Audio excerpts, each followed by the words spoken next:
तुम्हारा इस राज्य में रहना अब सुरक्षित नहीं है। काले कौवे को तुम्हारी मायावी शक्तियों का एहसास हो चुका है। वह समझ चुका है कि अगर तुम बड़ी हो जाओगी वह तुमसे कभी जीत नहीं पाएगा, इसीलिए वह तुम्हें मुझसे छीनकर जरूर ले जाएगा। वो हमारा पीछा कर रहा है, इसलिए अब हम साथ में नहीं रह सकते। तुम्हारी रक्षा के लिए मुझे तुमको अपने आप से दूर रखना ही एकमात्र उपाय बचा है, जिससे तुम सुरक्षित रह सको। तुम्हारा इस विशाल जल साम्राज्य में रहना अब असंभव है। ये कहते हुए जल साम्राज्य की रानी ने अपनी बेटी को एक बड़े से कमल के फूल पर छोड़ दिया। अपनी बेटी को वहीं छोड़ वो अपने जल साम्राज्य में वापस चली जाती है। अरे सुन रहे हो, घर में अन्न का एक दाना भी नहीं बचा हुआ है और इस बार तो खेतों में भी इतनी अच्छी फसल नहीं हुई है जिसे बेचकर हम पैसे कमाकर अन्न खरीद सके। आज तो भोजन बनाने के लिए भी घर में कोई सामान नहीं बचा हुआ है, लेकिन हमें अपना पेट भरने के लिए और जिंदा रहने के लिए कुछ जुगाड़ तो करना पड़ेगा। हम किस्मत के भरोसे तो नहीं बैठ सकते ना।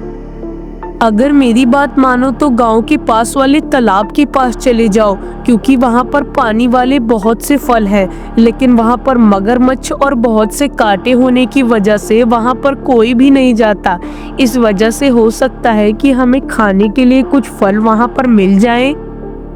अगर ऐसा होता है तो बहुत अच्छा रहेगा, कम से कम आज हमारा पेट तो भरेगा। अरे हाँ भाग्यवान, मैं ऐसा ही करूँगा। पहले तालाब के पास जाता हूँ, वहाँ पर देखता हूँ कुछ ना कुछ पानी में उगने वाले फल तो मुझे मिल ही जाएंगे। और तुम चिंता मत करो, अगर ऐसा नहीं होता है तो मैं बाजार से कुछ सामान खरीद कर ले आऊँगा। उसे तुम शाम को पका देना, वही हम लोग खा लेंगे। ऐसा कहने के बाद टुन्नू कमल के तालाब की ओर चल पड़ता है। काफी देर के बाद वहां पहुंचने के बाद जैसे ही वो पानी में उतरने लगता है, उसे जोर जोर से एक बच्चे की रोने की आवाज सुनाई देती है। अरे किसी बच्चे की रोने की आवाज? ये तो यही कहीं से आ रही है। हो सकता है कोई बच्चा अपनी माँ से बिछड़ गया हो। अरे हाँ, यहाँ पर तो मगरमच्छ भी रहते हैं। मुझे उस बच्चे को जल्दी से बचाना होगा, वरना मैं अपने आप को कभी माफ नहीं कर पाऊंगा। लेकिन मुझे पहले ये पता लगाना होगा कि ये आवाज कहाँ से आ रही है। डरो मत बेटा, तुम जहाँ कहीं भी हो मैं आ रहा हूँ। मैं तुम्हारी जान बचा लूंगा, तुम्हें कुछ नहीं होने दूंगा। चिड़ा जल्दी से उस आवाज का पीछा करने लगा। वो कमल के पास जाकर देखता है कि कमल के फूल पर एक प्यारी सी बच्ची रो रही है। इस कमल के फूल के बारे में तो मैं जानता हूँ, इसी वजह से तो ये जगह बहुत ज्यादा मशहूर है। लेकिन आखिर इस नन्ही सी बच्ची को यहाँ पर कौन छोड़ कर गया होगा? ये तो बहुत छोटी है, अभी तो इसे दुनियादारी के बारे में कुछ भी नहीं पता। शायद इसे भूख लगी होगी, आओ इसे घर लेकर चलते हैं। कि ऐसे कहते ही तालाब से एक जलपरी निकल कर आती है। मैं हूँ एक जलपरी और ये मेरी ही बेटी है। अरे मैं तुम्हें क्या बताऊं, पानी के नीचे तो मेरा बहुत बड़ा जल साम्राज्य है, लेकिन अब मेरी बेटी उस राज्य में सुरक्षित नहीं है। इसी वजह से मैं अपनी बेटी को जल के ऊपर यहाँ पर छोड़ गई थी। तुम मुझे ईमानदार दयालु इंसान लगते हो, इसीलिए मैं अपनी बेटी को तुम्हारे पास छोड़ने का फैसला कर रही हूँ। मेरी बेटी को हमेशा खुश रखना और उसका ख्याल रखना, लेकिन याद रखो ये कोई मामूली बच्ची नहीं है। 5 साल बाद इसकी दिव्य शक्तियाँ प्रकट होंगी, लेकिन याद रखना ये कभी दुखी न होने पाए, क्योंकि अगर इसके आंसू जमीन पर गिर गए तो तुम्हारे गाँव में बहुत भयानक संकट आ सकता है। इसीलिए इस बात का बहुत ख्याल रखना। ये सारी बातें समझाने के बाद जलपरी वापस अपने जल साम्राज्य में चली जाती है। चिड़ा ये सारी बातें सुनने के बाद बहुत ज्यादा खुश हो जाता है और उस नन्ही सी बच्ची को लेकर अपने घर की ओर निकल पड़ता है। घर पहुंचने के बाद बोलता है, अरे टुनटुनी, देखो आज मैं क्या लेकर आया हूँ और भगवान ने हमारी सुन ली। उन्होंने हमें क्या दे दिया, तुम्हें विश्वास भी नहीं होगा अपनी आंखों पर।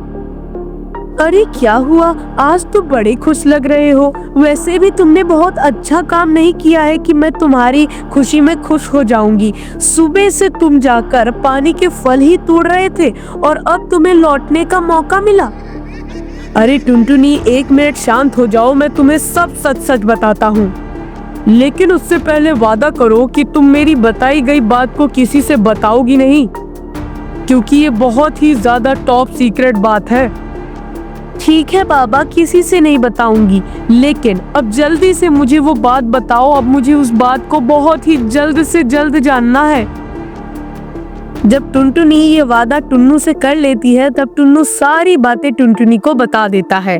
वो सारी बातें बताता है कि किस तरह से कमल के फूल पर ये बच्ची उसे दिखाई दी, उसके बाद जल परी प्रकट हो गई और उसने इस बच्ची को उसे सौंप दिया। और ये बच्ची कोई मामूली बच्ची नहीं, बल्कि एक दिव्य शक्ति रखने वाली बच्ची है। 5 साल बाद उसकी शक्तियां प्रकट हो जाएंगी। ये सारी बातें सुनने के बाद टुनटुनी भी बहुत ज्यादा खुश हो जाती है, क्योंकि उसे लगता है कि अब उसकी जिंदगी बदल जाएगी। लेकिन टुनटुनी अचानक से फिर दुखी हो जाती है और कहने लगती है कि तुम्हारी ये बात तो ठीक है, मैं इस बच्ची को अपनी बच्ची की तरह ही पालूंगी, लेकिन हम लोग तो गरीब हैं, हमारे पास इतने पैसे नहीं है कि मैं इसकी सारी शौक को पूरा कर सकूं। तुम ही बताओ कि इसका क्या इलाज है। अरे तुम इन बातों की चिंता मत करो। अगर भगवान ने हमें इतनी अच्छी और प्यारी सी बच्ची दी है तो उसे पालने का भी वही इंतजाम करेंगे। कोई ना कोई इंतजाम हो जाएगा। अभी तुम खुश हो जाओ, क्योंकि हमारे घर में एक नन्ही सी परी आ चुकी है। इतना कहने के बाद जमींदार का नौकर टुन्नू के घर के बाहर खड़ा होकर आवाज लगाने लगता है, टुन्नू, टुन्नू, टुन्नू। अरे टुन्नू भाई, तुम घर पर हो? घर पर हो क्या? अगर हो तो जल्दी से बाहर आ जाओ, मुझे तुमसे काम है। अरे जल्दी आओ, बहुत जरूरी काम है। बोलो भाई, तुम जैसे बड़े लोगों को हमसे क्या काम है? और इतनी तेज तेज आवाज क्या लगा रहे थे? कोई परेशानी हो तो बताओ, मैं उसका इलाज करने की पूरी कोशिश करूंगा मेरे भाई। अरे भाई, मुझे तुम बड़ा इंसान कहकर मेरी बेइज्जती मत करो। मैं भी एक नौकर ही हूँ, लेकिन तुम्हारी तरह बेरोजगार नहीं हूँ, इसीलिए मेरी स्थिति तुमसे थोड़ी अच्छी तो जरूर है। हाँ, पर ये तो बताओ कि तुम्हें मुझसे क्या काम था? अरे तुम घबरा क्यों रहे हो? मुझे तुमसे एक काम है जो कि बहुत जरूरी है और वो तुम्हारे लिए बहुत फायदेमंद है। क्या? ऐसा भी क्या काम है जो मेरे लिए फायदेमंद है? दरअसल टुन्नू भाई, तुम ही इस गांव में पढ़े लिखे हो, इकलौते ऐसे इंसान हो जिसे पढ़ना लिखना आता है और वो दुनियादारी के बारे में बहुत अच्छे से जानता है। हाँ वो तो है, लेकिन इन सब का क्या फायदा जब मैं बेरोजगार ही हूँ। अरे तुम्हारी इसी दिक्कत का तो हल होने वाला है आज। दरअसल मेरे सेठ ने कहा है कि तुम्हें बुलाकर वो अपने घर पर लेकर आए। दरअसल वो तुम्हें तुम्हारी नॉलेज की वजह से एक नौकरी देने वाले हैं। उस नौकरी में तुम्हें अच्छे खासे पैसे भी मिलेंगे। क्या तुम हमारे साथ चलोगे?